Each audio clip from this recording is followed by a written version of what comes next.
Former President Trump blasted Wyoming Representative Liz Cheney for loving endless, nonsensical, bloody wars at his rally in Casper, Wyoming on Saturday evening. The Cheneys are die-hard globalists and warmongers who have been plunging us into new conflicts for decades, spilling American blood and spending American treasure all over the world, Trump said.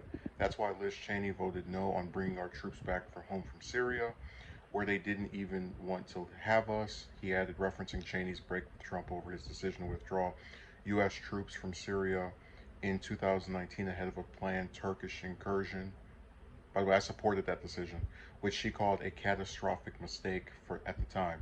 Cheney is at the front of the parade trying to get us to go into wars with Russia or anyone else that wants to bite, Trump said. Cheney has backed U.S. efforts to support Ukraine amid the Russian invasion, co-writing an op-ed for the Washington Post. Representative Jake Auchincloss, Democrat of Massachusetts, earlier this month, in which the lawmakers urged the U.S. to continue providing military aid to the country.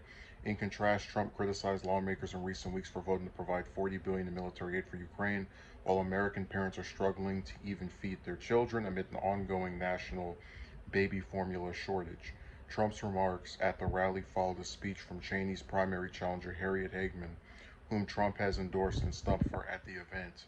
Both Trump and Hagen called Cheney a rhino, which stands for Republican in name only. Cheney has been a frequent critic of Trump. She pushed back on his baseless claims the 2020 election was stolen from him, and following the January 6, 2021 attack on the Capitol, was one of 10 House Republicans to vote to impeach him. Okay, so let me just I don't want to end up, because a lot of this article is just repeating stuff that anyone who's been following this scenario already knows about. Um, I've said before, the issue I have with the Trump Cheney beef conflict, I don't even know what you would call it, is that Cheney was someone who voted with Trump over 90% of the time on his legislative desires, as in agreed with his position 9 times out of 10, as far as her voting record was concerned.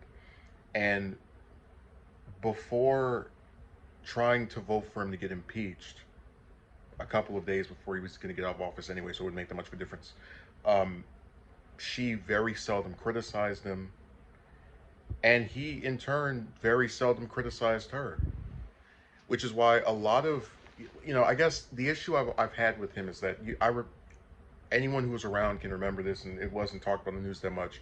Trump continued every single one of Obama's 7 wars, um, and to have him pretend that he's like this champion for peace, you know, his positions were identical to Cheney's.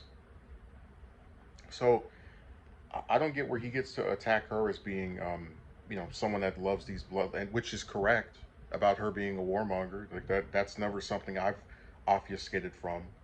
But that's why I said that when these people attack each other and they pretend they either are not the thing they're criticizing, or they try to convince you that this other person is way worse than them when they're pretty much the same. I mean, you don't vote with someone 90% of the time and then get like turn on them because they voted to impeach you and try to act as if you're giving some substantive policy change. No, it's gonna if you get a Republican to replace Cheney, they're going to pretty much parrot every single one of Trump's positions in the same way that she did when she was when she was in office during his presidency.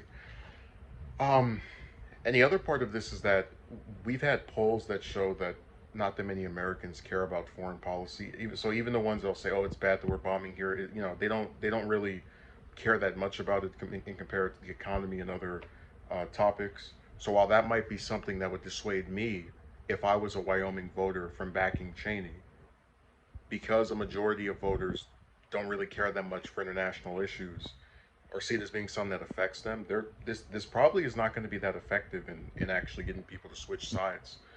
Um, and like I said, this election, that this attempt by her to get a another term, is not about actually having a policy change. It's Trump trying to get revenge because one of his most loyal supporters from a policy standpoint decided to turn on him at the end of his term when he did something she thought was insane. So none of this is actually about any issues. That's why when I hear the Rhino thing, it's like she's a Republican in name only who voted with with your decision over 90% of the time. So Rhinos, I thought, were people who don't side with what Republicans want, but then when she overwhelmingly sides with what you want, she's also right. This is not about actually having any change in policy. It's just revenge.